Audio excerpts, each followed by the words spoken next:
समाजास सहज समजावे म्हणून हिंदी भाषेतून मराठी भाषेत रूपांतरित करण्यात आलेला आहे.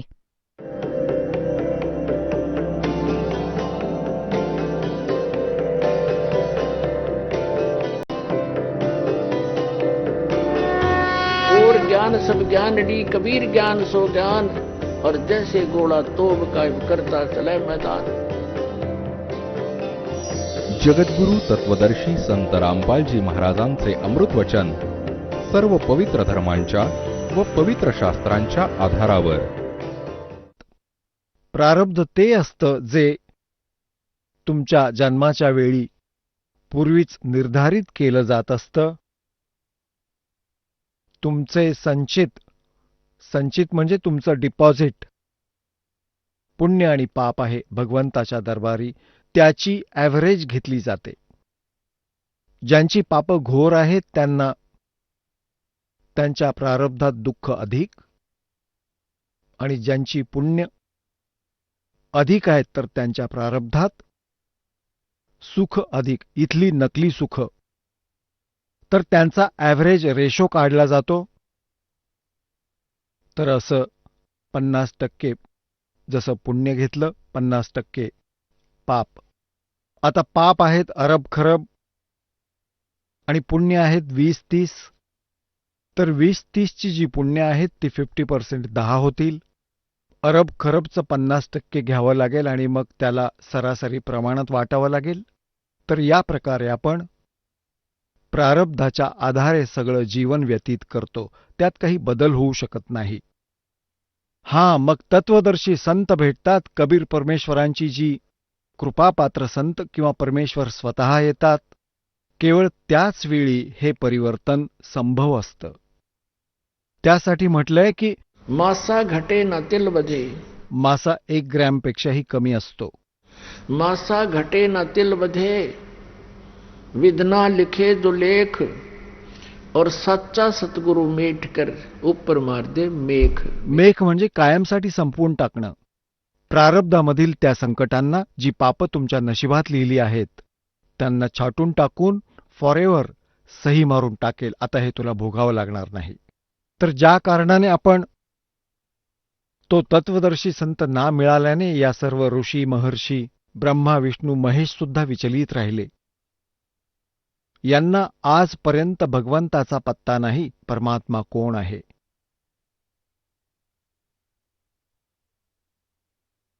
आता पुण्यात्म्यांनो, ह्या गोष्टी ज्या आजपासून वारंवार सांगून तुम्हाला लक्षात आणून देत आहे, तुम्हाला स्वीकार होत आहेत. जर हे ज्ञान आजपासून 600 वर्षांपूर्वी परमात्म्याने तर सांगितलंच होतं आणि त्याचा विरोध इतका झाला होता परमेश्वरांना की तुफान आणलं होतं या दुष्टांनी. कबीर परमेश्वरजी यांच्यावर खूप जुलूम केले होते, परंतु ते समर्थ होते. त्यांचं काही बिघडवू नाही शकले. परंतु देवाला ओळखूही शकलो नाही आपण. अज्ञानाने इतके ओतप्रोत झालो होतो.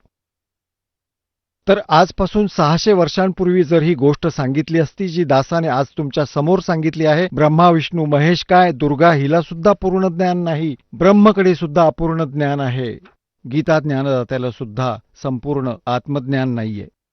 आता तर तुम्ही शिक्षित आहात आणि यांचे इतिहास भगवानांचे, ज्यातून हे संत आपल्याला गुणगान ऐकवत असत आणि हे आधार सांगत असत की मी शिवपुराणातून सांगतोय, मी दुर्गा पुराणातून बोलत आहे, मी विष्णू पुराणातून तुम्हाला हे ज्ञान ऐकवत आहे. तर आमचे पूर्वज जे अशिक्षित होते, संस्कृत भाषा जाणत नव्हते आणि हे काळाचे दूत हे केवळ एक संस्कृत भाषा अवश्य जाणत होते, परंतु अध्यात्मज्ञानाला अपरिचित होते. हे गुरु ब्राह्मण जे गुरुपदी असतात तेच ब्राह्मण असतात, सामान्य व्यक्ती ब्राह्मण नाहीये. भले त्याने फीत ब्राह्मणत्वाची लावलेली असेल. माझे दादा गुरुजी छावला गाव आहे दिल्लीमध्ये, छावला गावातील जाट होते, शेतकरी, आणि 15-16 वर्षांच्या वयात ते एका संत, कबीरपंथी संत गरीबदासजींचे शिष्य बनले. घर सोडून निघून गेले. मग त्यांनी काशी विद्यापीठातून त्यांच्या गुरुजींनी त्यांना काशी विद्यापीठात शिक्षणासाठी पाठवलं. तिथे ते 4 विषयांचे आचार्य बनले. तर त्यांना पंडित चिदानंद नावाने ओळखलं जाऊ लागलं. जाट असून सुद्धा, शेतकरी असून सुद्धा त्यांना पंडित म्हणत. आणि माझे पूज्य गुरुदेवजी ते ब्राह्मण जातीतील होते, परंपरागत ब्राह्मण जातीतील. हरियाणामध्ये जिल्हा भिवानी, चरखी दादरीजवळ एक मोठं पैतावस गाव आहे. तिथल्या ह्या ब्राह्मण वर्णामध्ये त्यांचा जन्म होता. त्यांनाही तेही 17-18 वर्षांचे असताना शेतात पशु चारत होते, गाय चारत होते. तिथे त्यांना गरीबदासजी संत भेटले, कबीरपंथी, आणि त्यांनी त्यांना त्या अध्यात्मज्ञानाशी परिचित करवलं. तर माझे जे पूज्य गुरुदेवजी होते ते ब्राह्मण असूनही स्वतःला ब्राह्मण म्हणवत नसत. कारण ते म्हणत असत की मी ब्राह्मण नाहीये, संत आहे, मी भक्त आहे. आणि ज्या वर्णात मी जन्म घेतला आहे ते वर्तमानातील ब्राह्मण नाहीयेत. ब्राह्मण ते ऋषी महर्षी होते, जे आपले पूर्वज होते. ते परमात्म्याशी विशेष परिचित होते, जितकंही त्यांना ज्ञान होतं. माझे जे दादा गुरुजी होते ते जाट असून सुद्धा आपल्यापुढे लिहित असत पंडित चिदानंद. तर पुण्यात्म्यांनो, जे ब्राह्मण आहेत ते गुरुपदावर असतात. ब्राह्मण म्हणा, गुरु म्हणा, विद्वान म्हणा. तर या नकली ब्राह्मणांनी, ज्यांना स्वतःला ज्ञान नव्हतं, त्यांनी दुनिया भ्रमित करून ठेवली, भूतं बनवली आणि मग त्यांची श्राद्ध काढली. त्यांच्याबाबत म्हटलं जातं की त्यांनी पूर्ण मानव समाजाला परमात्म्यापासून अनेक कोस दूर ठेवलं, मिसगाईड केलं, यांना ज्ञान नव्हतं. आता ह्या कॉन्सेप्टला थोडं स्पष्ट करावं लागेल, नाहीतर ही गोष्ट गळी उतरणार नाही. कारण की प्रत्येक सत्संगात श्रोते बदलत राहतात. पुण्यात्म्यांनो, ही सत्यनारायण कथा तुम्हाला ऐकवली जात आहे. पहिले आपण सत्यनारायण कथा कशाला म्हणायचो, तर भगवान विष्णूजींच्या जीवनकथेला, त्यांच्या जीवनचरित्राला कोणी सांगत असेल तर त्याला आपण सत्यनारायण कथा म्हणत असू. म्हणजे अविनाशी परमात्म्याची कथा. सत्यनारायण म्हणजे सतसाहेब. आम्ही त्याला सत्यपुरुष म्हणतो. सत्यपुरुष म्हणा, सत्यनारायण म्हणा आणि सत्यसाहेब म्हणा. तर हे नकली जे आहेत, डुप्लिकेट, अज्ञानी ह्या विष्णूजीला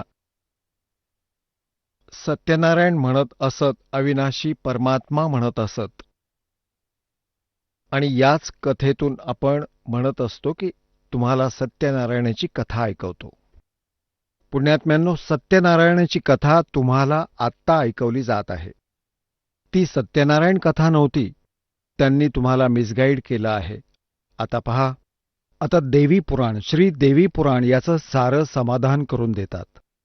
आणि हेच पवित्र पुराण हिंदू धर्माचे पवित्र अनुयायी शिरोधार्य मानतात. ह्यात जे लिहिलंय ते खरं मानतात.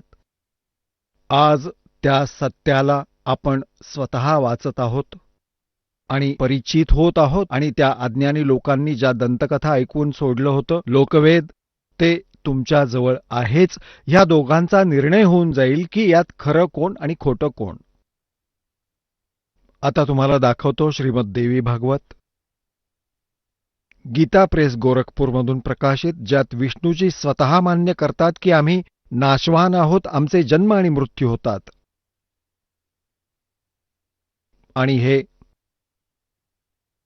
अज्ञानी ऋषी महर्षी हे सांगत असत की ब्रह्मा विष्णू महेश तर अजरामर आहेत, अविनाशी आहेत, यांचे कोणी माता पिता नाहीयेत. हे लोकवेद सांगत होते. त्यांना त्यांच्या सिलेबसचंही ज्ञान नव्हतं. तर हे कशाचे टीचर होते? पहा श्रीमद देवी भागवत. हे आहे गीता प्रेस गोरखपूर येथून प्रकाशित.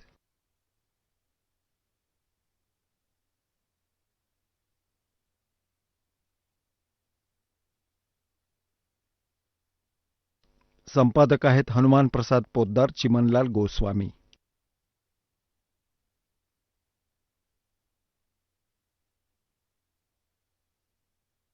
प्रकाशक आणि मुद्रक आहेत गीता प्रेस गोरखपूर, गोविंद भवन कार्यालय, कोलकाता का संस्थान.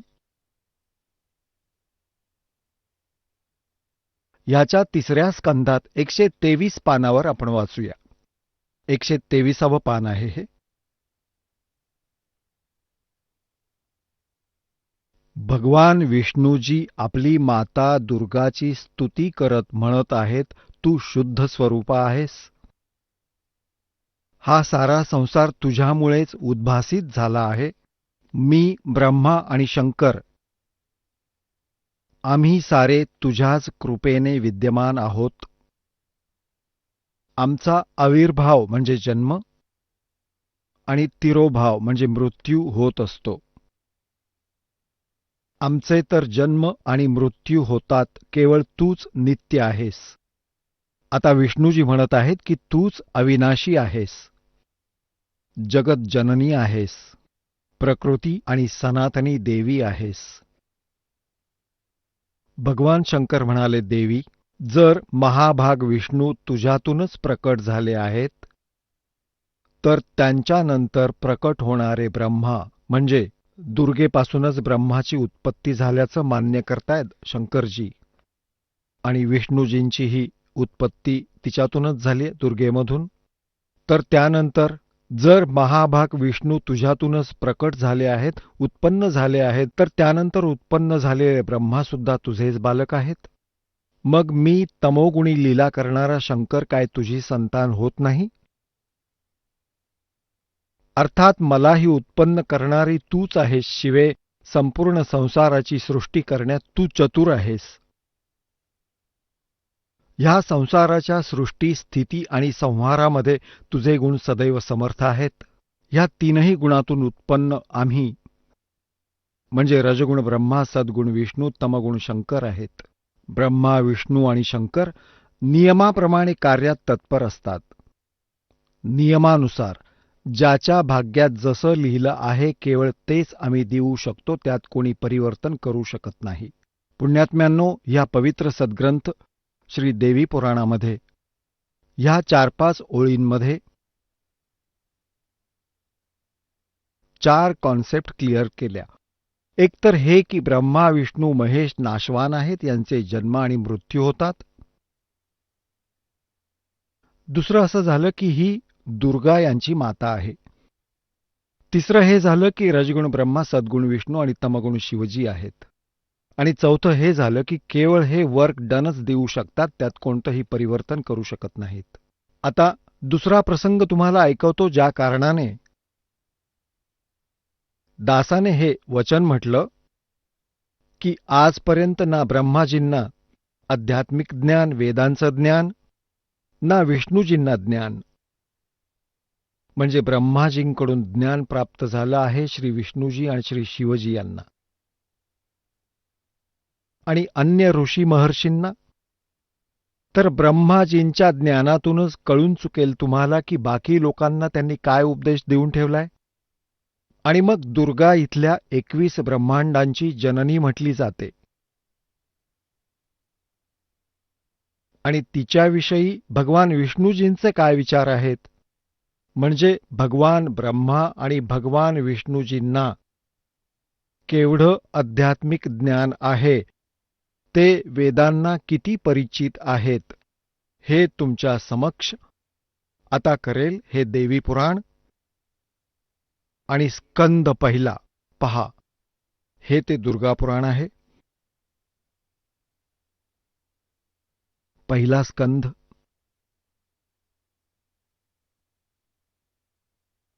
अठ्ठावीस पानावर नारदजी आणि व्यासजी यांचा आपसात संवाद झाला. आणि व्यासजींनी नारदजींना प्रश्न केला की कोणता देव पूज्य आहे.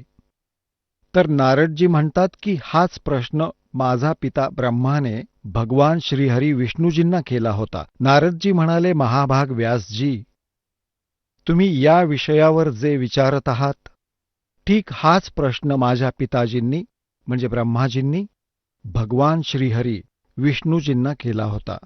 देवा आधी देव भगवान जगतचे स्वामी आहेत. अब देखिए कि उआबाई सटदल उआबाई बकदा.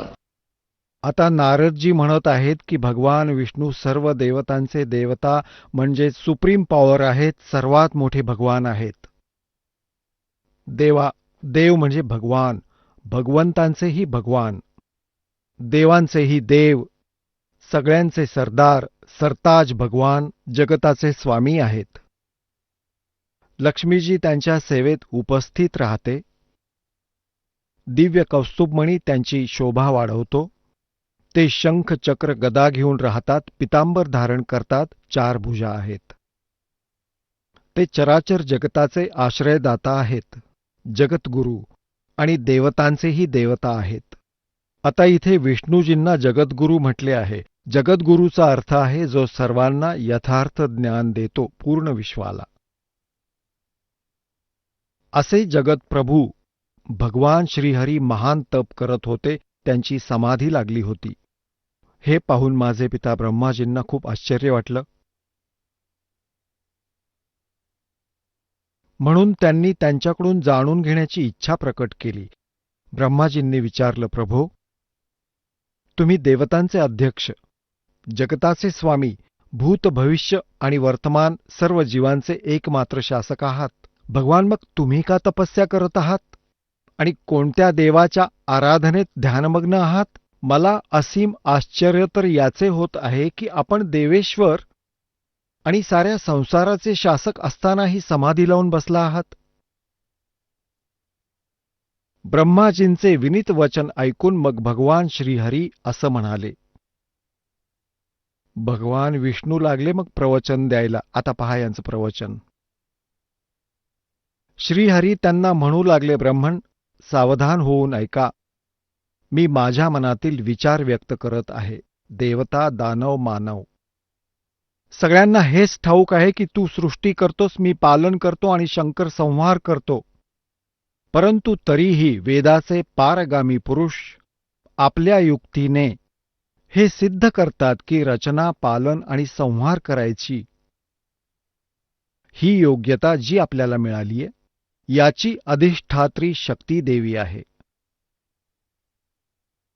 ते म्हणतात की संसाराची सृष्टी करण्यासाठी तुझ्यामध्ये राजसी शक्तीचा संचार झाला आहे, म्हणजे रजगुण ब्रह्माजी आहे, आणि मला सात्विक शक्ती मिळाली आहे, म्हणजे सद्गुण विष्णूजी, आणि रुद्रमध्ये तामसी शक्तीचा आविर्भाव आहे, म्हणजे भगवान शंकर आहेत, ते तमगुणयुक्त आहेत. त्या शक्तीच्या अभावाने तू या संसाराची सृष्टी नाही करू शकत आणि मी पालन करण्यात समर्थ नाही होऊ शकत आणि रुद्राकडून संहार कार्य होणं ही संभव नाही. ब्रह्माजी, आपण सर्व त्या शक्तीच्या आधारानेच आपल्या कार्यात सदा सफल होत आलो आहोत. सुरत, प्रत्यक्ष आणि परोक्ष अशी दोन्ही उदाहरणं मी तुझ्यासमोर ठेवतो, ऐक. ही निश्चित गोष्ट आहे की त्या शक्तीला अधीन होऊनच मी ह्या शेषनागाच्या शय्येवर झोपतो आणि सृष्टी करायची वेळ येतात जागा होतो. मी सदैव तप करण्यात मग्न असतो. त्या शक्तीच्या शासनातून कधी मुक्त नाही राहू शकत. कधी संधी मिळाली तर लक्ष्मीबरोबर सुखपूर्वक वेळ घालवण्याचं सौभाग्य प्राप्त होतं. मी कधी तर दानवांबरोबर युद्ध करत असतो. अखिल जगाला भयभीत करणाऱ्या दैत्यांच्या विकराल शरीराला शांत करणं माझं परम कर्तव्य बनून जातं. आणि इथे सांगून टाकलं आपलं आध्यात्मिक नॉलेज. सारा कचरा करून टाकला श्री विष्णूजींनी. मला सर्व प्रकारे शक्तीला अधीन होऊन राहावं लागतं, हे दुर्गाला संबोधून म्हणतायत ते. त्याच भगवती शक्तीचं मी निरंतर ध्यान करीत असतो. मी तिचीच तपस्या साधना करत असतो, तिचंच ध्यान करतो, दुर्गेचं. ब्रह्माजी माझ्या माहितीत ह्या भगवती शक्तीहून मोठे दुसरे कोणतेही देवता नाहीत. आता पुण्यात्म्यांनो,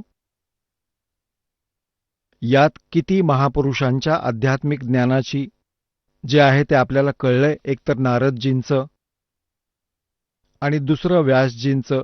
Vyasji is the writer of 4ही वेद, गीता आणि 18 पुराणांचे हे लेखक आहेत. आणि हा लेखक विचारतोय नारदजींना की सर्वात पूज्यदेव कोणता आहे, कोणत्या भगवंताची भक्ती केली पाहिजे. नारदजी म्हणतायत की माझ्या पित्याने ब्रह्माने हाच प्रश्न भगवान श्रीहरीला केला होता, विष्णूजींना. आणि ते स्वतः तपस्या करत होते. माझ्या पित्याने विचारलं की हे भगवान, तुम्ही देवतांचे देवता, सर्वात श्रेष्ठ भगवान असून कुणाची साधना तपस्या करत आहात? कोणत्या देवाची पूजा करत आहात? कोणत्या भगवंताची पूजा करत आहात? आणि विष्णूजी म्हणतायत की मी दुर्गाची पूजा करतो. आणि माझ्या माहितीत, माझ्या आध्यात्मिक ज्ञानाप्रमाणे जेवढं मला ज्ञान आहे, स्पिरिच्युअल नॉलेज, जेवढं मला ज्ञान आहे की दुर्गाहून श्रेष्ठ कोणी परमात्मा नाही, कोणी भगवान नाही, कोणी देव नाही. आता पुण्यात्म्यांनो,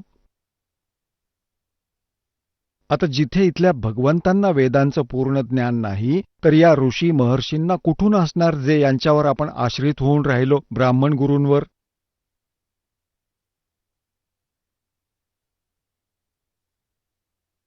ज्या अज्ञानामुळे त्यांनी आपल्या पूर्वजांना भ्रमित करून, शास्त्रविरोधी साधना करून आणि भूत बनवून दिलं, कोणाला पित्तर बनवून दिलं, आणि आता म्हणतात त्यांचं श्राद्ध करा. हे फसवत आहेत आपल्याला. काळाच्या जाळ्यात फसवलं यांनी खोलवर. आता तुम्ही स्वतः शिक्षित आहात. तोच सद्ग्रंथ विधान प्रभूंचं आपल्या जवळ उपलब्ध आहे. या शिक्षणाचा जर तुम्हाला लाभ घ्यायचा असेल तर याचा एकच लाभ आहे, आपण भगवंताला ओळखू शकतो. नाहीतर पोटासाठी तर कुणीही विद्वान बनो, कितीही शिक्षित असो, तो काय करेल? माया जोडायची मशीन बनून जाईल. आणि तो पूर्ण आयुष्य आपलं जीवन व्यर्थ करून टाकेल. लाखो करोडो रुपये डिपॉझिट करून ठेवेल. आणि त्याची मुलं, त्यांना तर तो ना शिक्षण देईल, त्यांना ना ही कोणती जरूरत आहे मेहनत करण्याची. ते मग त्याला फुर्र करतील, फुर्र. आणि ते पाप तर त्याच्या डोक्यावर ठेवतील आणि ते बालक बिघडून जातील. दुप्पट त्याला लॉस होईल. आपलं जीवन घालवलं आणि बालकांनाही बिघडवलं. आणि मिळणार तेच आहे जे त्याच्या भाग्यात असेल. परमात्मा त्याला अवश्य देतो, जर तो ठीक प्रकारे भक्ती करतो, साधना करतो. तर ते धन तुम्हाला मग एकाच नंबरचं मिळतं. भक्तीत जास्त ध्यान ठेवलं तर जे मिळणार आहे ते तर मिळणारच आहे. परमात्मा मग साथ होतो. तर अशा प्रकारे जर ह्या शिक्षणाचा लाभ तुम्हाला घ्यायचा आहे तर केवळ परमात्म्याला ओळखून आणि मग दिवसरात्र एक करून आपलं कार्यही करा, परमात्म्याची भक्तीही करा. कितीही प्रयत्नशील व्यक्ती असेल, मनुष्य जास्तीत जास्त 10 तास काम करू शकतो. कुणी जास्त धीट असेल तर 12 तास करेल, जो पशुसारखा आहे.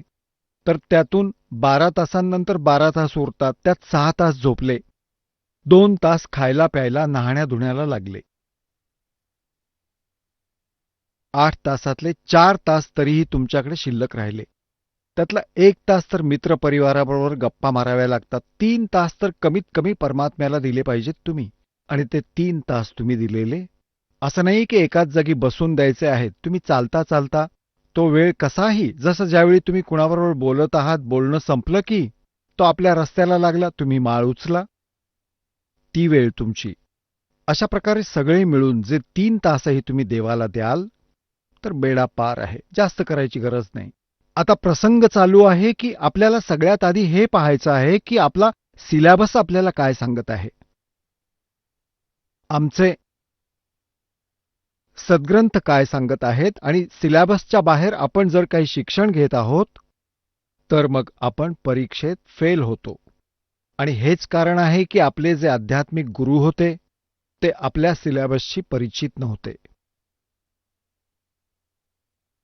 आणि ज्या कारणाने त्यांनी आपल्याला दंतकथा ऐकून ऐकून आपलं जीवन नष्ट करून टाकलं.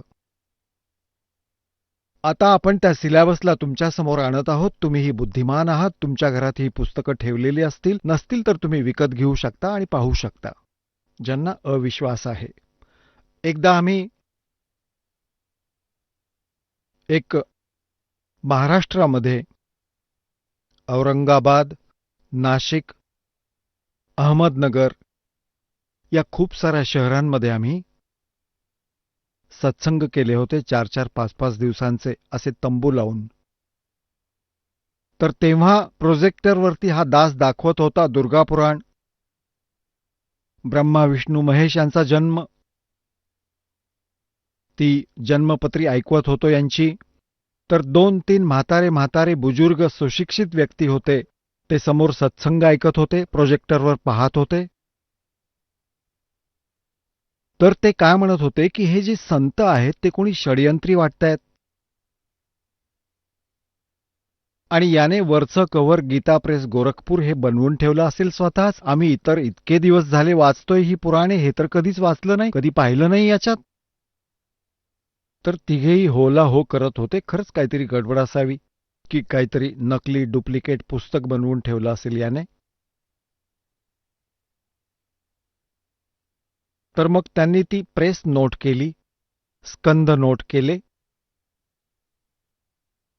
दुसऱ्या दिवशी संध्याकाळी जाऊन घरी पाहिलं तर ते जसंच्या तसं मिळालं. तर तिथे एक भक्त बसला होता आमच्याबरोबर गेलेला, तो त्यांच्या सगळ्या हालचाली पाहत होता. ते दुसऱ्या दिवशी परत येऊन बसले. तो भक्त परत त्यांच्या जवळ बसला. त्याला माहित होतं आज तर हे उठतायत बसतायत, हे कसं काय ते कसं काय, हे असं असूच शकत नाही. काल पाहिली होती यांची स्थिती. ते दुसऱ्या दिवशी आले आणि असे बसले माना खाली घालून, आणि जे काही मी सांगेन त्यावर ठीक आहे रे, ठीक आहे रे, आणि आपापसात डिस्कस करतायत की हद्द झाली. एक म्हणतो 70 वर्षांचा झालो मी आणि 15-20 वर्षांचा असल्यापासून पुराणं वाचतोय ही. आजपर्यंत माझ्या बुद्धीला समजली नाही ही गोष्ट जी आज या संताने लोण्यासारखी काढून दाखवली. नाम तरीही नाही घेतलं त्यांनी, म्हाताऱ्यांनी. कर्म बिघडले त्यांचे. ते मग माझ्याजवळ आले, बसले, चर्चा झाली. म्हणालो तुम्ही तुमचा जन्म सुधारा, दीक्षा घ्या. नाही आता दीक्षा काय घेणार, आयुष्य तर निघून गेलं. आता तर ते साधना करत करत जीवनच निघून गेलं, मग साधनेचं काय होणार. त्यांना खूपशी उदाहरणं देऊन समजवायचा प्रयत्नही केला की जसं कोणी कुमार्गावर जात आहे. तुम्हाला इथून बरवालाहून दिल्लीला जायचंय आणि तुम्ही जाऊ लागले सिरसाला, त्या लुधियानाला, आणि तुम्ही लुधियानाच्या बाजूला 100 किलोमीटर गेले आणि तिथं गेल्यावर तुम्हाला कळलं की तुम्ही तर दिल्लीच्या विरुद्ध दिशेकडे आला आहात. काय केलं पाहिजे? लगेच वळलं पाहिजे, अविलंब परत फिरलं पाहिजे, जर थोडीशी ही बुद्धी असेल. आणि तुम्ही म्हणत आहात की आता काय होईल आमच्या 60 वर्षांच्या साधनेचं, 20-40 वर्षांच्या साधनेचं, ती तर साधनाच नाहीये, कुमार्गावर जात आहात तुम्ही. आत्ताच वळलात तरीही लाभ होईल, पण वळेल तोच ज्याची भांग उतरलेली असेल. सगळ्यांनी भांग पिऊन ठेवलीये काळामुळे. कबीरी माया अटपटी सब गट आण अड़ी, और किस किस न समझाऊं या कुआ भांग पड़ी. होय होय. ही जी स्थिती एका व्यक्तीची आहे तीच सर्वांची आहे, लाखोंची, करोडोंची, हिंदूंची. जसं आपण ज्ञान ऐकवतो, एकदा तर सगळे दचकतात, मग प्रमाण पाहतात, मग सेट होतात. मग नाम घेण्याबाबत तर किती दिवस विचार करतात की उपदेशही घ्यायला हवा. किती दिवस तर विचारच करतात की आता काय होणार, मागच्या पूजेचं काय होईल. मागच्याचं काही होणार नाही, बस भूत बनणार आहे आणि त्याला त्यागल्याने तुमचं कल्याण होणार आहे. तर लगेचच केलं पाहिजे हे काम. तर पुण्यात्म्यांनो, हे जे तुम्हाला प्रमाण दाखवले जात आहेत, तुमचा इथे प्रोजेक्टरवर विश्वास नसेल, पहिल्यांदा तुम्ही घरी जाऊनही पाहणार आणि पाहाल तर मग स्वीकारही कराल. तर हे जे ज्ञान तुम्हाला ऐकवलं जात आहे, आता तुम्हाला कळलं आहे, श्री विष्णूजी म्हणत आहेत की दुर्गापेक्षा श्रेष्ठ कोणी भगवान नाही, आणि दुर्गाजी म्हणत आहेत की ब्रह्मपेक्षा कोणी श्रेष्ठ प्रभू नाही, तोच अंतिम देव आहे ब्रह्म, त्याचं ओम नाम आहे. आणि सर्व पूजा त्याग करून फक्त ओम नामाचा जप करा, ब्रह्मची पूजा करा, तुम्ही ब्रह्मलोकात जाल, तुमचं कल्याण हो. गीतेच्या अध्याय क्रमांक 8 मधील श्लोक क्रमांक 16 मध्ये लिहिलंय की ब्रह्मलोकात गेलेले प्राणी सुद्धा पुनर्जन्म प्राप्त करतात आणि ही दुर्गती तशीच राहते.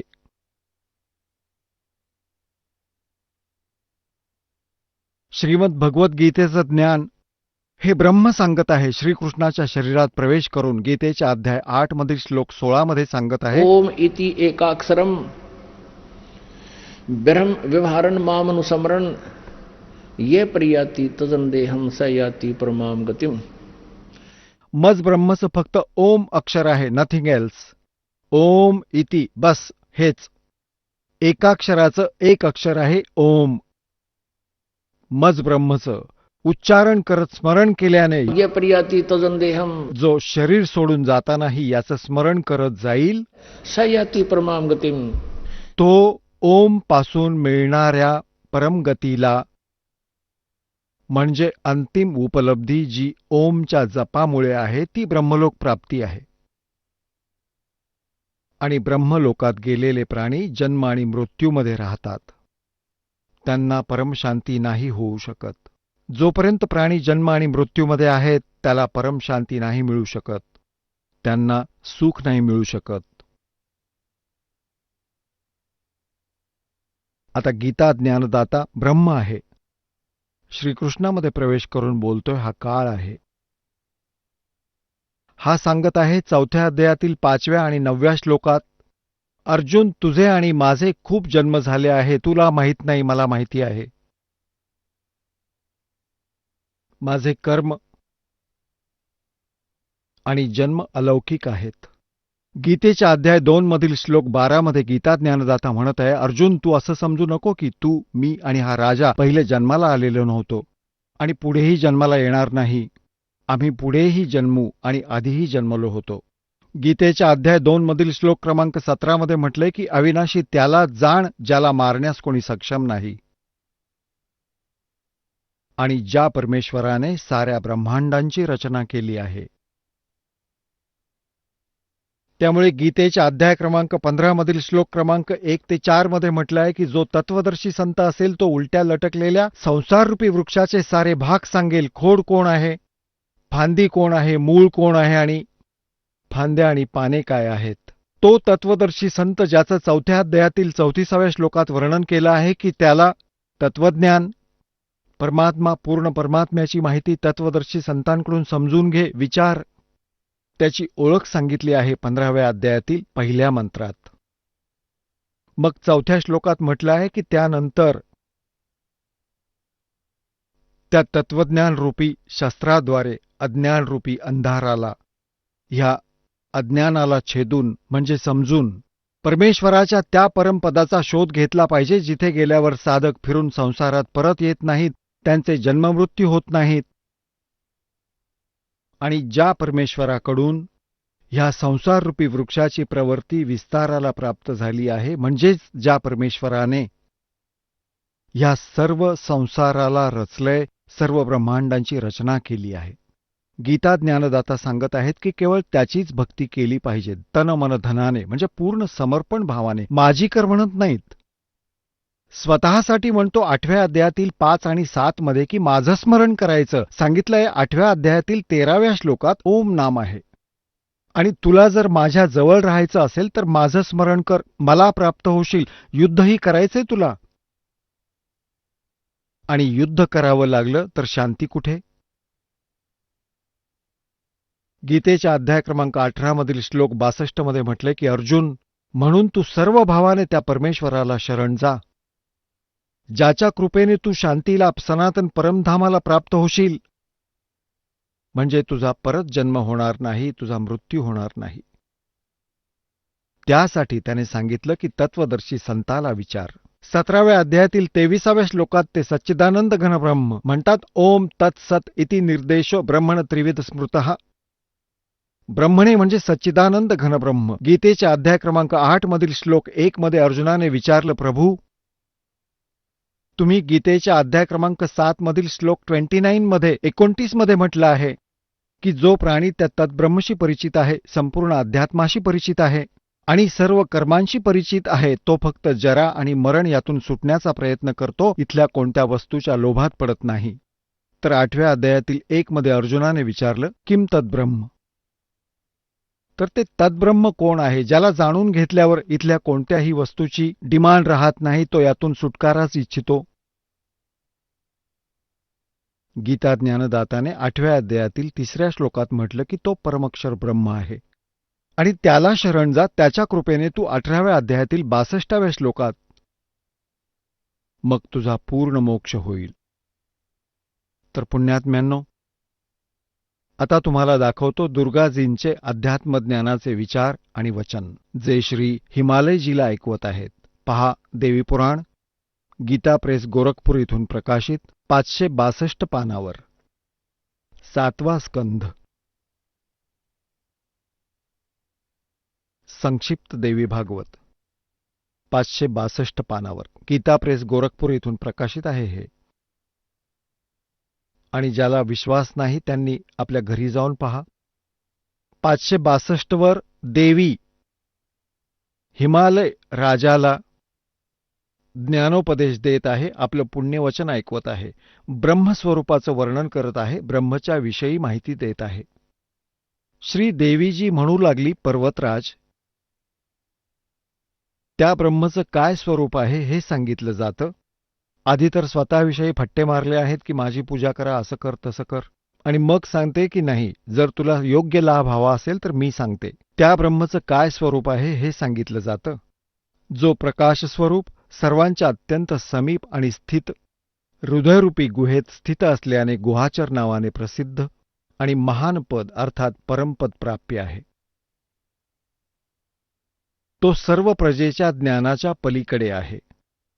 आता जास्त न वाचता आपण, तो आहे परमसत्य आणि अविनाशी तत्व आहे. सौम्य त्या वेदण्यायुक्त लक्षाचे तू वेधन कर.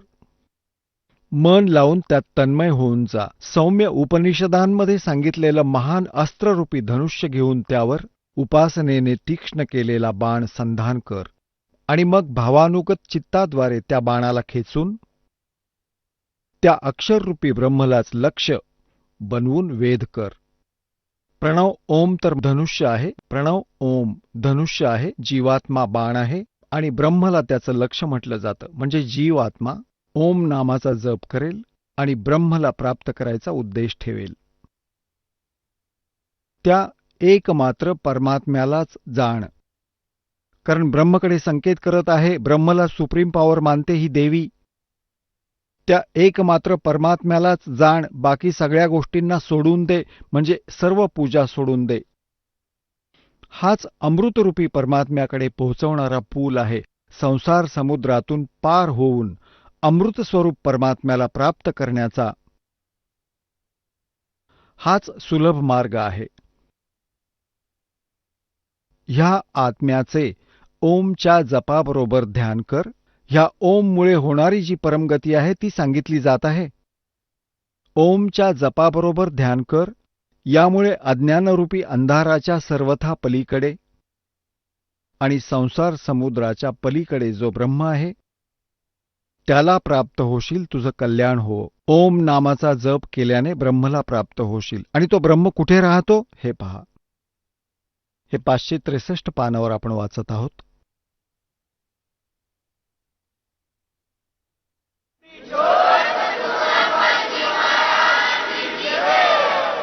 चला आता आपण त्या श्रद्धाळूंचे अनुभव जाणून घेऊयात, ज्यांनी जगद्गुरू तत्वदर्शी संत रामपालजी महाराजांकडून दीक्षा प्राप्त केलेली आहे, तसेच त्यांच्याद्वारा सांगितलेल्या भक्ती मार्गावर चालत आहेत.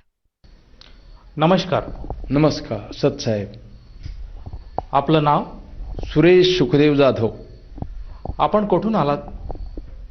मुक्काम गुंफावाडी, तालुका, जिल्हा लातूर. संत रामपालजी महाराजांची गुरुदीक्षा आपण कधी घेतली? 2014 मध्ये. संत रामपालजी महाराजांची गुरुदीक्षा घेण्या अगोदर आपण व आपला परिवार कोणती भक्ती साधना करत होतात? मी 1980 पासून ब्रह्म परब्रह्म म्हणायची पांडुरंगाची भक्ती साधना करत होतो. आणि ती भक्ती साधना करत असताना त्याच्यामध्ये आमची एवढी प्रगती झाली, या आम्ही स्वतः प्रबोधनकार झालो आणि लोकाला ज्ञान देण्याचं काम कीर्तनाच्या माध्यमातून करू लागलो. परंतु त्यामध्ये आम्हाला संतुष्टी होत नव्हती. कारण तुकाराम महाराज म्हणायचे, आपला तो एक देव करून घ्यावा, तेने विना जीवा सुख नव्हे, ए रे ते माईक दुःखाची जणती, नाही आदी अंती अवसान. एक देव नसेल तर दुःख प्राप्त होते. मग हा एक देव कोणता आहे ह्याचा आम्ही शोध करायचा. मग कधी ब्रह्मा विष्णू महेश एक रूप असणारे दत्त आहेत त्यांची सेवा करायची. मग असं कधी शिवच मोठा आहे वाटायचं, त्यांची सेवा करायची. कधी विष्णू मोठा आहे त्यांची सेवा करायची. ह्यांचा अवतार पांडुरंगाचा आहे म्हणून पांडुरंगाची सेवा करायची. अशी आम्ही भक्ती साधना करत होतो. परंतु आम्हाला समाधान लाभत नव्हतं. गीता ज्ञानेश्वरी वाचायची. ज्ञानेश्वरीमध्ये ज्ञानदेवाने सांगितलं आहे, तुम्हाला जर मोक्ष मिळवायचा असेल, गीता अध्याय नंबर 4 श्लोक नंबर 32 मध्ये सांगितले, हे अर्जुना, तुला जर मोक्ष मिळवायचा असेल तर तत्वदर्शी संताला जाऊन भेट. नंतर आम्हाला प्रश्न पडायचा, तत्वदर्शी संत कोण आहेत? मग हे उपाधी लावतात, आम्ही संत आहोत. त्यांच्याकडे जायचं, त्यांना विचारायचं, बाबा तत्वदर्शी संताची आम्हाला ओळख पाहिजे. तर ते आमचं समाधान करत नसत. त्यानंतर आम्ही आणखी गीतेचं अध्ययन करायचं. गीता अध्याय नंबर 11 श्लोक नंबर 32 मध्ये सांगितले, हे अर्जुना, मी काळ आहे आणि सर्वांना खाण्यासाठी आलेलो आहे. आणि ही मूळ जन मला कृष्ण मानतात. मग आम्हाला संशय निर्माण व्हायचा, बाबा आपण तर ह्या कृष्ण परमात्माची भक्ती करतोय आणि हे तर काळ म्हणतोय, मग हे काळ काय आम्हाला समजायचा नाही. त्याच्यानंतर पुढे जाऊन गीता अध्याय नंबर 17 श्लोक नंबर 23 मध्ये सांगितलेलं आहे, ओम तत्सत इति निर्देशक त्रिविध समर्थे ब्रह्मणे नमः. मग हाच खरा मंत्र असेल, त्याचा आम्ही जप करायचा. पण त्याच्यामधून संतुष्टी प्राप्त व्हायची नाही आणि त्याचा अर्थही आम्हाला कळायचा नाही. माऊलीनं सांगितले, अजपा जपणे उलट प्राणाचा, तेथेही मनाचा निर्धारू असे. मग हे अजपा काय आहे ह्याचा शोध करायचा. अनेक साधू संतांना विचारलं, त्यांनी सांगितलं, स बाहेर सोडायचं, ह आत घ्यायचं, असा जप आहे. तरी हा परिपूर्ण जप आहे का? आम्हाला त्यावेळेस वाटायचं हाच खरा जप असेल. मग त्याची साधना करायची. त्या साधनेपासून काही लाभ मिळायचा नाही. 1980 पासून 2013 पर्यंत कीर्तनाच्या माध्यमातून प्रबोधन करायचं काम केलं. पण आमचे आजार वाढत गेले, आम्हाला डोळ्यानं दिसेनासं झालं. मग आपला एक देव कोण आहे, सबका मालिक एक, साईबाबाचा मंत्र नंतर आम्हाला आवडायचा. त्यांच्या वाऱ्या करायचं, पण मालिक कोण आहे? सबका मालिक एक आहे म्हणून गेले. मग तेच असतील एक मालिक. पण त्यांचीही संतुष्टी झालेली नाही. त्यानंतर आमचे डोळे गेले. आम्ही सर्व्हिस करत होतो, सर्व्हिसचा प्रॉब्लेम येऊ लागला. सर, जसं तुम्ही सांगत आहात की तुम्ही वारकरी समुदायाशी निगडीत होतात आणि वारकरी समुदायामध्ये जी भक्ती साधना देत होते ती भक्ती साधना करत होते.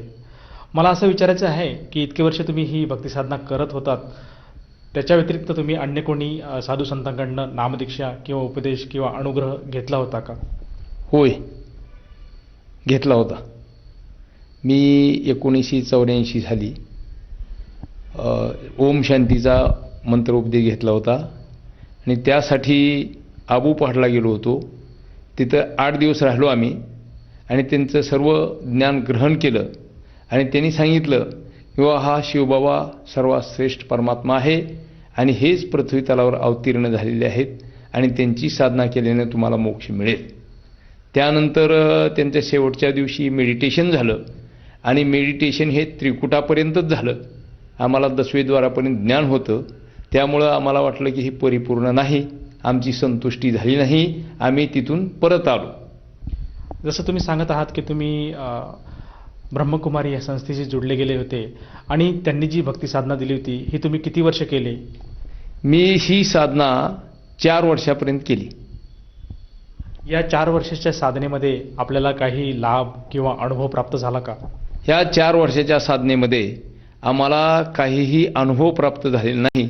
उलट शरीराची थोडीशी चढचण म्हणजे चिड अशी भावना निर्माण झाली शरीरामध्ये, की थोडंसं क्रोध यायला लागला, की आम्ही असं करतो तसं करतो, आमची भक्ती श्रेष्ठ आहे असं वाटत होतं. परंतु लाभ तर काहीच नाही, लाभ झालेला नाही. मग आपण अन्य कोणी संतांकडनं नामोपदेश घेतला का?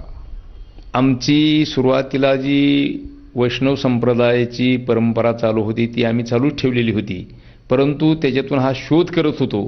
त्यानंतर आम्ही निर्मला देवी कुंडलिनी जागृत या पंथाकडे गेलो. तिथं आम्ही कुंडलिनी जागृत करण्याचा प्रयत्न केला. आमची कुंडलिनी जागृत झाली. आम्हाला एक 7-8 तासाचा लाभ प्राप्त झाला, आनंद मिळाला. पण तो आनंद कुंडलिनी उतरली की आनंद संपला. त्याच्यामुळे आम्हाला मोक्ष मिळू शकला नाही. ज्याप्रमाणे घोडा मोकळा सोडला परंतु तबेल्याचा दरवाजा बंद आहे, अशी अवस्था झाली. आम्हाला मोक्ष त्यातून प्राप्त होणार नाही हे सिद्ध झालं आणि ती आम्ही साधना सोडून दिली. त्यानंतर आणखी एक मी साधना केलेली आहे राधास्वामी पंथाची. 2014 मध्ये मी राधास्वामी पंथाला जुडलो. त्यांचे 5 नाम घेतले. सकाळी 2.5 तास आणि संध्याकाळी 2.5 तास अशी त्यांची मेडिटेशन केलं. त्यानंतर मी त्याच्यामध्ये बुकलिटर झालो आणि 20 सेंटरमध्ये मी राधास्वामीचं प्रवचन केलं. आणि त्याच्यामध्ये काही संतुष्टी झाली नाही. माझे डोळे कमी कमी होत चालले. मला ते वाचता येणं गेलं. मी प्रार्थना करायची परमात्म्याला, मी तुमची सेवा करत आहे, मला तुमची सेवा करण्यासाठी डोळे तरी द्या. परंतु ते डोळे काही मला आले नाहीत, म्हणून तिथेही मला काय लाभ भेटला नाही. सर, जसं तुम्ही सांगत आहात की तुम्ही परमेश्वरा प्राप्तीसाठी अगोदरपासून भाविक होता, तुम्ही वेगवेगळ्या प्रकारचे संत यांच्याशी संपर्क साधला, त्यांची भक्ती साधना तुम्ही समजून घेतली, ती भक्ती साधना तुम्ही अनुकरणसुद्धा केली. असं असताना तुम्हाला असं का जाणवलं की तुम्ही संत रामपालजी महाराजांचीच भक्ती घ्यावी?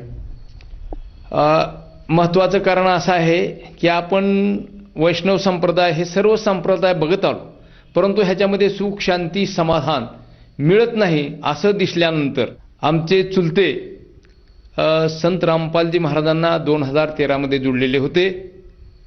ते सांगितलं, अरे तुझे रोग वाढत चालले, तू कीर्तन करतो, प्रवचन करतो, प्रबोधन करतोस, तुला देवाची प्राप्ती होत नाही आणि तू आमच्याकडे आणि हे संत रामपालजी महाराजांचे सत्संग पहा. आम्ही त्यांनी सांगितल्यानंतर संत रामपालजी महाराजांचे सत्संग पाहू लागलो. त्याच्यामध्ये खरं ज्ञान दिसू लागलं. महाराजांनी जगद्गुरू तत्वदर्शी संत रामपालजी महाराज हे गीता उघडून सांगू लागले की बाबा, गीता अध्याय नंबर 4 श्लोक नंबर 32 मध्ये, हे अर्जुना, तुला जर मुक्ती मिळवायची असेल तर तत्वदर्शी संताला जाऊन भेट. आणि तत्वदर्शी संत जगद्गुरू तत्वदर्शी रामपालजी महाराजच आहेत हे सिद्ध करून दाखवलं. आणि त्यानंतर आम्हाला वाटलं हे सांगतात हे बरोबर आहे. गीता अध्याय नंबर 18 श्लोक नंबर 62 मध्ये सांगितलं, सर्व धर्म परित्याज्यम एकम शरणम व्रज. आम्ही त्याप्रमाणे ती पूर्वी भक्ती करायचो, परंतु ही शरणम व्रज, शरण जा अशा शब्दाचा अर्थ त्यांनी शरण ये असं म्हणायचं आणि आम्ही त्या देवांना शरण जायचं. मग खरा अर्थ आम्हाला जगद्गुरू तत्वदर्शी संत रामपालजी भेटल्यानंतर त्यांनी शब्दकोश काढून दाखवला आणि त्या शब्दकोशामध्ये शरणम व्रज, व्रजचा अर्थ जा असा आहे हे आम्हाला त्यावेळेस कळालं. त्याच्या अगोदर आम्हाला कळालं नव्हतं. सर, जसं तुम्ही सांगत आहात की संत रामपालजी महाराजांनी तुम्हाला गीतेचा सरळ आणि सोप्या भाषेत अर्थ सांगितला, जे की तुम्ही याच्या अगोदर जी भक्ती करत होतात त्या भक्तीमधून आपल्याला ती गीता समजली नव्हती. मला असं विचारायचं आहे की संत रामपालजी महाराज जे ज्ञान सांगतात आणि जी अगोदरपासून तुम्ही जी भक्ती साधना करत होतात त्या ज्ञानामध्ये काही फरक आहे का? ह्या ज्ञानामध्ये भरपूर फरक आहे. हा त्यांनी सांगायचं, बाबा मोक्ष मिळतोय, पूर्वीच्या ज्ञानामध्ये मोक्ष मिळतोय, परंतु स्वर्गीचे अमर इच्छिता ती देवा, मृत्यू लोका होवा जन्मा मा. मग हे असं का सांगतात बाबा? मोक्ष तर मिळाल्यानंतर आपल्याला खाली यायचं नाही, मग हे खाली यायची इच्छा का करतात? मग संत जगद्गुरू तत्वदर्शी संत रामपालजी महाराजांनी सांगितलं की तुम्हाला मोक्ष म्हणजे सतलोक आहे, आणि त्या ठिकाणी तुम्ही गेल्यानंतर महत्त्वाचं म्हणजे तुम्हाला जे जन्ममरणाचा रोग लागलेला आहे, ह्या रोगापासून तुमचं प्रथम निवारण होईल. तिथं तुम्हाला एकनुरी तत्वाचं जीवन मिळेल, जिथं की कधी आजार नाही, कधी मृत्यू नाही, कधी वृद्धावस्था नाही. आपल्या स्वतःच्या आत्म्याचा 16 सूर्य इतका प्रकाश आहे. आणि जगद्गुरू तत्वदर्शी संत रामपालजी महाराजांनी सांगितलं की इथं जी तुकाराम महाराजांनी सांगितलं होतं की आपला तो एक देव करून घ्यावा, तर तो देव कोणता आहे त्यांनी दाखवून दिलं की कबीर परमात्मा हेच देव आहेत. ते मनुष्य सदृश्य आहेत आणि तख्तावर विराजमान आहेत. हे आम्हाला जगद्गुरू तत्वदर्शी संत रामपालजी महाराज ह्यांनी सांगितल्यावरच कळलं. त्याच्या अगोदर आम्ही गीता वाचली, भागवत वाचलं, तुकाराम गाथा वाचला, परंतु आम्हाला कळालं नाही. कारण गाथ्यामध्ये सांगायचे सतत तुम्ही चिंतन करीत राहा आणि त्या चिंतनानं तुम्हाला देव भेटेल. परंतु ते चिंतन कोणतं करायचं? आपला तो एक मंत्र जाणा म्हणून सांगितला त्यांनी, रामकृष्ण हरी हा मंत्र म्हणा. मग ह्या मंत्राचा आपण किती जरी जप केला तरी आपल्याला मोक्षाची प्राप्ती नाही. ही ज्यावेळेस जगद्गुरू तत्वदर्शी संत रामपालजी महाराजांची दीक्षा मिळाली त्यावेळेस सांगितलं. गीता अध्याय नंबर 18 श्लोक नंबर 62 मध्ये सर्व धर्म परित्याज्यम एकम शरण वर्ज हे संत रामपालजी महाराजांनी आम्हाला कळवून दिलं. गीता अध्याय नंबर 17 श्लोक नंबर 23 अध्याय ओम तत्सत इति निर्देशक त्रिविध समर्थे ब्रह्मणे नमः. हा मंत्र आम्हाला गीतेमधून मिळालेला आम्ही पाठ करायचा, परंतु त्याचा अर्थच आम्हाला कळायचा नाही. तर ओममध्ये जगद्गुरू तत्वदर्शी संत रामपालजी महाराजांनी अगदी खुलं करून सांगितलं की ओममध्ये 7 मंत्र आहेत, ती 7 देवतेची आहेत. मग ह्या देवता जर आपल्यापाशी आहेत, मग ह्या देवतेचा आम्ही जपच करत नव्हतो, ओम ओम म्हणायचं असं. मग ते 7 मंत्र मिळायचे. नंतर माऊलीने सांगितलं ज्ञानेश्वर हरिपाठामध्ये की अजपा जपणे उलटपणाचा तेही मनाचा निर्धार असो. मग हा अजपा काय आहे हा आम्हाला कळायचाच नाही. मग ज्यावेळेस जगद्गुरू तत्वदर्शी संत रामपालजी महाराजांनी सांगितलं की अजपा हा जो मंत्र आहे तो सतनाम आहे, आणि हा सतनाम त्याने आम्हाला सांगितला, तो आम्हाला कळाला. त्यानंतर सारनाम अशी नाम दीक्षा जगद्गुरू तत्वदर्शी संत रामपालजी महाराज ही 3 टप्प्यामध्ये देतात. आणि ह्या विश्वामध्ये खरं ज्ञान देणारा संत जगद्गुरू तत्वदर्शी संत रामपालजी महाराजांशिवाय दुसरा कुणीही नाही. आणि त्यांनी ही दीक्षा दिली म्हणून आम्हाला गीता ज्ञानेश्वरी कळाली, अन्यथा आम्हाला गीता कळालीच नसती. कारण क्षणोक्षणी हाच करावा विचार, तरावया पार भवसिंधू, नाशिवंत देह जाणार सगळा, आयुष्य खातो काळ सावकाश. मग ही नाशिवंत देह आहे हा जाणार आहे आणि काळ ह्याचं आयुष्य खातोय. मग हा काळ कोण आहे? मग काळ आम्हाला जगद्गुरू तत्वदर्शी संत रामपालजी महाराजांनी दाखवला. ही काळ काय आहे, ह्या काळ बघा, आणि तो तुम्हाला खाण्यासाठी आलेला आहे. कारण गीता अध्याय नंबर 11 श्लोक नंबर 32 मध्ये सांगितले, हे अर्जुना मी काळ आहे आणि मी सर्वांना खाण्यासाठी आलेलो आहे. तो काळ आम्हाला जगद्गुरू तत्वदर्शी संत रामपालजी महाराजांकडूनच कळाला, अन्यथा आम्ही एवढी भक्ती करून ते कळाला नव्हता. ते कळवून देण्याचं काम या विश्वामध्ये फक्त आणि फक्त जगद्गुरू तत्वदर्शी संत रामपालजी महाराजच करत आहेत. सर, जसं तुम्ही सांगत आहात की जगद्गुरू तत्वदर्शी संत रामपालजी महाराजांची तुम्ही जी भक्ती साधना केली त्या भक्ती साधनापोटी आपल्याला गीतेचं ज्ञान कळालं, जे की ज्ञान तुम्हाला अन्य साधनेतनं कळालं नव्हतं. मला असं विचारायचं आहे की ही जी भक्ती साधना संत रामपालजी महाराज देतात, या भक्ती साधनेतनं आपल्याला व आपल्या परिवाराला कुठल्या प्रकारचा लाभ प्राप्त झाला का? ह्या भक्ती साधनेमधून आमचे पहिली भक्ती करून आमचे डोळे गेले. मग आमच्या चुलत्यांनी सांगितलं तुम्ही चला. आम्ही हिसरला गेलो. प्रथम गेल्यानंतर तिथं पाहिलं सगळं अवस्था की जणू का आम्ही इथं स्वर्गामध्येच आलो असं वाटायला लागलं.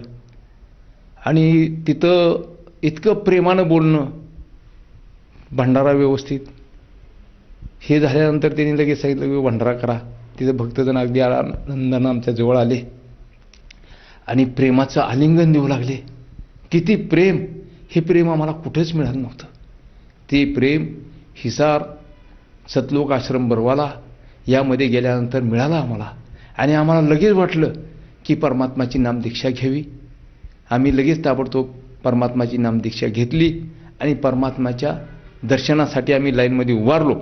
आणि परमात्म्याने आम्हाला विचारलं, अरे बाबा तुम्ही कुठून आलेला आहात? आम्ही म्हणलं मी राधास्वामी पंत सोडून आलेलो आहे. त्यांनी सांगितलं फार चांगलं केलंच, अगदी वेळेवर आलात. त्यांनी माझ्या डोक्यावर हात ठेवला. माझे डोळे गेलेले होते. मी नंतर मला नामदानाचं जे कार्ड दिलेलं होतं ते कार्ड बघू लागलो आणि त्या बघितल्यानंतर ते शब्द मला आपोआप वाचा येऊ लागले. हा मला प्रथम लाभ झालेला आहे. आणि दुसरा म्हणजे मनुष्याचं जीवन मरण आणि मोक्ष, जीवन मरण नाहीसं होणं आणि मोक्ष मिळणं हे तिथंच कळालं आम्हाला की आपला जीवन मरण समाप्त होते आणि आपल्याला मोक्ष मिळतो. ही जगद्गुरू तत्वदर्शी संत रामपालजी महाराज यांच्या दीक्षा घेतल्यानंतरच कळालं, अन्यथा आम्हाला समजलेलं नव्हतं. सर, जसं तुम्ही सांगत आहात की संत रामपालजी महाराजांकडनं जी नामदीक्षा घेतली त्यामुळे जी आपली दृष्टी गेली होती ती दृष्टी परत आली आणि आपल्याला जो जन्माचा उद्देश आहे की ह्या जन्ममरणाच्या चक्रातनं आपल्याला सुटायचं आहे तो मार्ग आपल्याला कळाला. तर मला असं विचारायचं आहे की हा मार्ग कळण्यासाठी आपण नाना तऱ्हाची भक्ती केली, भक्तिविधी केली, नाना तऱ्हाच्या संतांना जाऊन तुम्ही भेटले, त्यांची अनुग्रह घेतला. तर या अनुग्रहामध्ये आपल्याबरोबर जे संत, जे आपले भाविक, जे आपले सहकारी जुडले गेले होते ते सहकारी, तसेच जे आत्ता आपल्याला बघत आहात ते श्रोतावर्ग, या सर्वांसाठी आपण काय संदेश द्याल?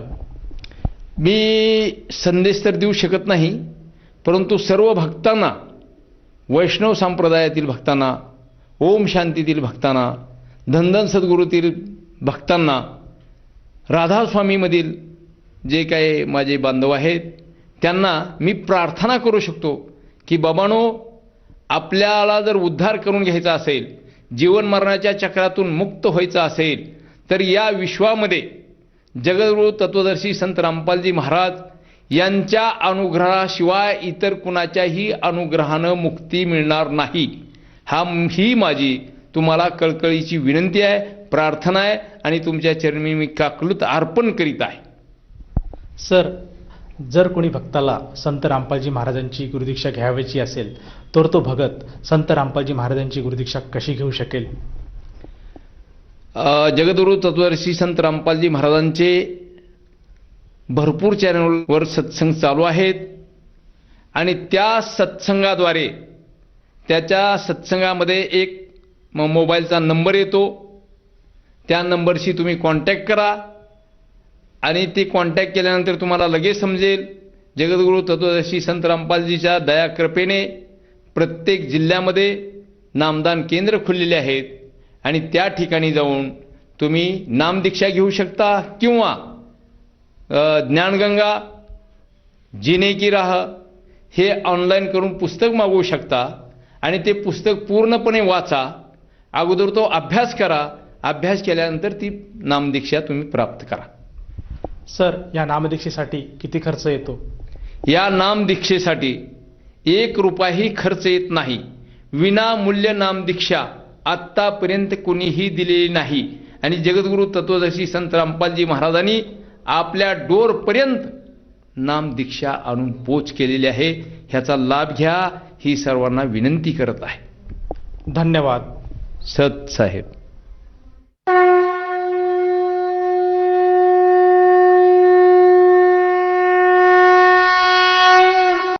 आपण ऐकत होता जगद्गुरू तत्वदर्शी संत रामपालजी महाराजांचे मंगल प्रवचन. निःशुल्क नामदीक्षा प्राप्त करण्यासाठी आणि अधिक माहितीसाठी संपर्क करा 7030303951 7030303952. आमची वेबसाईट आहे www.jagadgururampalji.org.